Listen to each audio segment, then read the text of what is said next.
कि अवाम जो है वो शरीयत का निज़ाम चाहती तो है, शरीयत की बातें भी करती है, लेकिन अपने ऊपर शरीयत का निज़ाम जो है वो नाफज करने से बड़ा कतराते हैं। इसकी क्या वजह?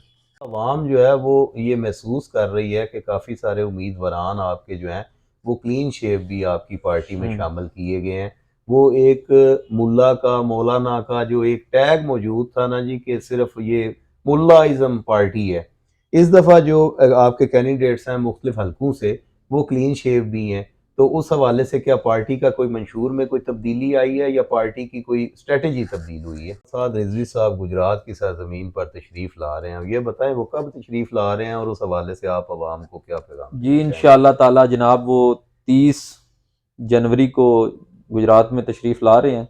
बिस्मिल्लाहिर्रहमानिर्रहीम। नाजरीन, मैं हूं सैयद आबिद अली। मैं इस वक्त PP30 जो कि हल्का जलालपुर जट्टा का है, वहां के तहरीक लब्बैक के उम्मीदवार महर अली रजा के हमरा मौजूद हूं और उनसे जानते हैं कि वो अपने वोटरों के लिए क्या कहेंगे। आज उनके साथ हम गुफ्तगू करेंगे और कुछ सवालात जो आपके अवाम के नाजरीन के सवाल हैं, उन सवालों का उनसे हम जवाब भी हासिल करेंगे। अस्सलाम वालेकुम महर साहब, कैसे हैं वालेकुम आप? सलाम व रहमतुल्लाहि व बरकातहू। अल्हम्दुलिल्लाह जी, अल्लाह अच्छा, का आप शुक्र। बताइए जी, आपकी कंपेन कैसी जा रही है PP30 में? जी अल्हम्दुलिल्लाह जनाब, आप सहाफ़ी भाई आपके सामने हैं कि अल्हम्दुलिल्लाह हमारे हल्के की आवाम गुज़िश्ता 76 साला जो निज़ाम है उससे छुटकारा हासिल करना चाहती है। ये जागीरदाराना निज़ाम, ये वडेरा निज़ाम, और वो हमारे ज़ईफ़ुल उम्र जो सियासतदान है उनसे जो है निजात पाकर नौजवान की आदत की जो है ना वो ख्वाहिशमंद है, और वो ग्राउंड में भी इंशाअल्लाह ताला जो अवाम है वो दीन इस्लाम को आजमाना चाहती है।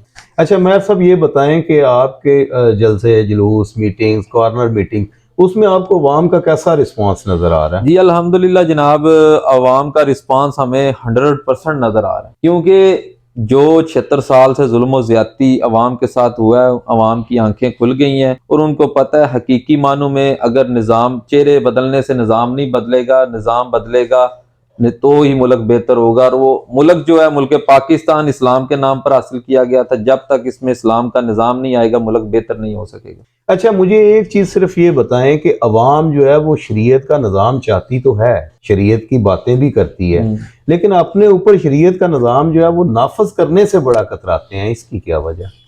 जी ये ऐसे ही है ना कि मैं एक छोटी सी मिसाल दूंगा कि ये कोरोना के दिनों में जब पाबंदी मसाजिद में लगाई गई कि नमाजी जो है वो वक्फा रखें, जिसका शरीयत के तौर पर सुन्नत में नहीं है कि वक्फा नहीं होना चाहिए जमात में, लेकिन जब ऊपर से वो आर्डर आए सब ने उस पर इम्प्लीमेंट किया। इसी तरह जब इस्लाम का कानून होगा, ऊपर जब इस्लाम का कानून होगा ना तो फिर वो नीचे भी इंशाल्लाह ताला डिलीवर होगा। और ये जो आम ख्वाहिशमंद तो है शरीयत के कानून की, लेकिन जब ऊपर निज़ाम होगा तो इंशाअल्लाह ताला ये भी सारे उस निज़ाम के पाबंद होंगे इंशाअल्लाह ताला। इलेक्शंस जो हैं वो मैंने कवर किए हैं, मैंने लाहौर में भी उसकी कवरेज की है।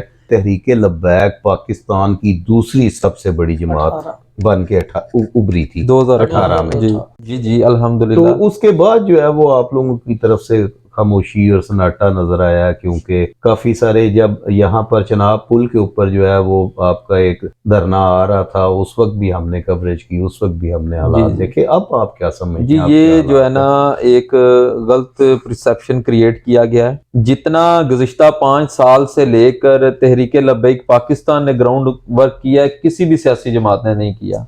हाँ, लेकिन मेन स्ट्रीम मीडिया और सोशल मीडिया पर पाबंदियों की वजह से जो है वो आप साफ़ी भाइयों तक और बहुत सारे अहबाब जो दूसरी जमातों को के हैं उनको नजर नहीं आया। हालांकि 5 साल से मुसलसल काम कर रही है तहरीक लब्बैक पाकिस्तान। वो कोरोना का दौर हो उसमें भी जनाब अवामी खिदमत का जज्बा लेकर हमारी कारकुन सारे ग्राउंड में रहे हैं। सैलाब की सूरत हाल में भी हमने जनाब अपने जनूबी पंजाब के भाइयों के लिए उधर जाके, मैं हल्के की बात करूं तो मैंने खुद 26 गाड़ियों का काफिला इधर से अमदादी सामान का लेके मैं खुद 8 दिन उधर रहा हूं। हालांकि उधर से मैंने वोट तो नहीं लेने, लेकिन एक खिदमत का जज्बा जो तहरीक लब्बैक पाकिस्तान में है। और इसके अलावा हमारे बहुत सारे इलाके ऐसे हैं जहां पर अपनी मदद आपके तहत हमारे कारकुनों ने गलियां बना के दी हैं। मल्लू खोखर में उन्होंने एक नाला बना के दिया है अवाम की सहूलत के लिए। और मुझे आप बताएं, कोई भी सियासतदान 76 साल से जो इधर इस मुल्क के ऊपर कब्जा करके बैठे हुए, किसी ने 10 रुपए जेब से भी नहीं लगाए, आज तक किसी ने नहीं लगाए, किसी के पास ऐसा प्रूफ नहीं है। वाह तहरीक लब्बैक पाकिस्तान है कि जो बगैर इक़्तिदार के भी अवाम की खिदमत कर रही है, और सियासत का माना ही खिदमत है, अवाम की खिदमत है। अच्छा मेहर साहब, बात यह है कि अवाम जो है वो फरसूदा निज़ाम से काफ़ी हद तक तंग नज़र आते हैं अब इस दफ़ा। जी जो सिनेरियो हम भी विज़िट करते रहते हैं, घूमते रहते हैं, लोग जो हैं वो अब निज़ाम में तब्दीली चाहते हैं। मुझे ये बताएं कि अगर आप लोग कामयाब हो जाते हैं, निज़ाम आपके हाथ में इंशाअल्लाह आ जाता है, इंशाअल्लाह। तो आपने क्या प्लान किया हुआ है, आप क्या करने जा रहे हैं? जी अल्हम्दुलिल्लाह, इस हवाले से हमारा मरकज़ की तरफ से बड़ा जामिया 25 नकाती मंशूर भी जो है जारी हो चुका है। दीगर जमातों का मंशूर सिर्फ नारों की हद तक है, हमारा अल्हम्दुलिल्लाह मंशूर जो है वो बड़ा जामिया मंशूर है। आपको भी उसकी कापी देते हैं, जिसके अंदर जितनी भी अवाम की ज़रूरियात है, अवाम के मफाद हक के में, वो गली नाली से लेकर बिजली का निज़ाम तक जो जो बेसिक नीड्स हैं वो सब जो है बड़ा एहसन तरीके से उसके अंदर प्लान सारा मौजूद है।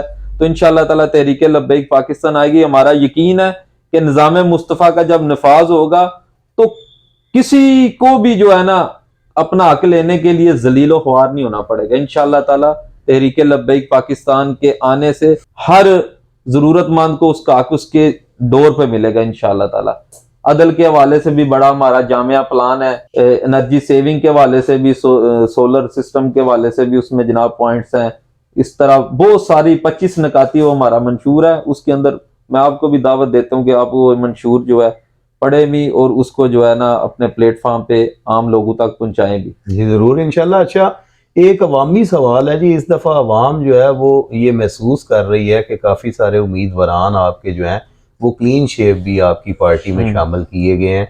वो एक मुल्ला का, मौलाना का जो एक टैग मौजूद था ना जी, कि सिर्फ ये मुल्लाइज़म पार्टी है, इस दफ़ा जो आपके कैंडिडेट्स हैं मुख्तलिफ हलकों से, वो क्लीन शेव भी हैं। तो उस हवाले से क्या पार्टी का कोई मंशूर में कोई तब्दीली आई है या पार्टी की कोई स्ट्रेटजी तब्दील हुई है? जी पार्टी की स्ट्रेटजी जो है, लास्ट इलेक्शन में भी ये कोई कैद नहीं थी कि किसी दाढ़ी वाले को या आलम दीन को ही टिकट देना है, क्योंकि मैं पिछली दफा मैं भी कोई आलम दीन नहीं, एक दुनियादार गुनाहगार सा बंदा हूँ। तो दाढ़ी जो सुन्नत है वो चेहरे पर रख लेने से कोई आलम दीन नहीं बन जाता। आलम दीन के लिए तो फिर जो है ना बड़ा एक लम्बा प्रोसीजर है, बड़ी मंजिलें तय करनी पड़ती हैं। तो पिछले इलेक्शन में भी हमारे हल्के में भी 2-3 उम्मीदवार ऐसे थे जिनकी दाढ़ी भी नहीं थी। तो ये बस वैसे ही बातें लोग करते हैं कि इस तरह का कोई बैरियर है, हालांकि इस तरह का कोई बैरियर ना पिछले इलेक्शन में था ना इस वक्त है। और पार्टी की पॉलिसी यही है, पार्टी हर हल्के से 4-4, 5-5 उम्मीदवार थे जिन्होंने टिकट के लिए अप्लाई किया था। पार्टी ने जिसको बेहतर समझा है, जो जमात के लिए बेहतर वर्क कर सकता है, उसको उन्होंने टिकट दिया। अच्छा ये बताएं कि साद रिजवी साहब गुजरात की सरजमीन पर तशरीफ ला रहे हैं, ये बताएं वो कब तशरीफ ला रहे हैं और उस हवाले से आप अवाम को क्या पैगाम? जी इंशाअल्लाह ताला जनाब वो 30 जनवरी को गुजरात में तशरीफ ला रहे हैं। और मेरी तमाम आपके जरिए से तमाम सुनने वालों तक से ये गुजारिश है कि एक दफ़ा जो है आके ते हमारे कायदे मिल्लत इस्लामिया हाफिज साद रिजवी साहब की जनाब बात सुने, उस प्रोग्राम में शिरकत करें। और इंशाअल्लाह ताला मैं हल्के के तौर पे इस हल्के से इंशाअल्लाह ताला हज़ारों का काफिला लेकर इंशाअल्लाह ताला मैं काफिले की सूरत में शिरकत करूंगा इंशाअल्लाह। और उसका प्लान इंशाअल्लाह बड़ी जल्द हम बना रहे हैं। जी बहुत शुक्रिया महर साहब। जी शुक्रिया नाजरीन, महर साहब की बातें आपने सुनी और इनकी तमाम अवामी सवालों के जवाबात इन्होंने बड़ी खंदा पेशानी के साथ दिए हैं। तो हमारी वीडियो को जो है वो लाइक भी करें, सब्सक्राइब भी करें, मज़ीद देखते रहिए।